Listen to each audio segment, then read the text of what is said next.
各位香港嘅朋友，今日 Yuki 帶大家實地睇成建6乘139方改善戶型電梯出到嚟，呢一個電梯廳全部都係俾到你自己使用㗎，係咪好正呢？入到嚟玄關呢個位置，呢一排仲可以做一個收納嘅空間。咁可以見到我哋餐廳同埋廚房嘅位置動線都係非常之合理嘅。咁交樓咧會做到一個玻璃門俾到你，你就可以做一個封閉式嘅廚房。呢邊咧就係一個朝南向嘅客廳啦。呢個陽台咧有成7米闊嘅。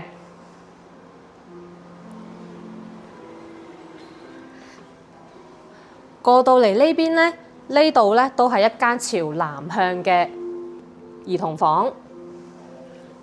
兒童房採光都係非常之好㗎。嚟到我哋主人房嘅位置咧，呢度都係做到一個南北對流嘅通透設計，採光都係非常之好啊！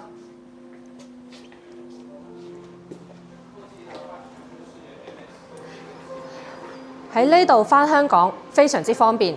咁南中城際旗杆新城站咧，幾分鐘就可以去到㗎啦，先至200米啊！商圈、富逸城、Coco City 都只需要10分鐘。可以見到呢個位置咧，係可以做成一個書房啦、琴房啦，包括係電腦房俾到小朋友都係唔錯㗎。嚟到我哋長輩房嘅位置，呢間依然都係朝南向嘅設計，仲要做埋一個獨立嘅洗手間。落雨唔想出街啊，都可以嚟到呢度樓下嘅會所啊，有埋棋牌室啦、健身房啦、恆溫泳池，仲有一個下午茶區域俾到大家。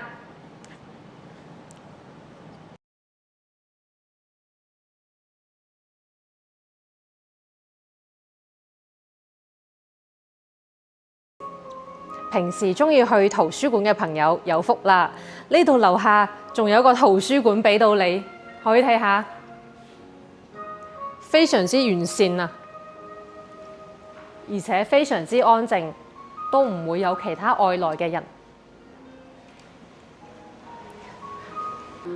預算有限，又想住闊屋，仲要兼顧中港兩地嘅香港朋友，呢套139方你一定唔好錯過。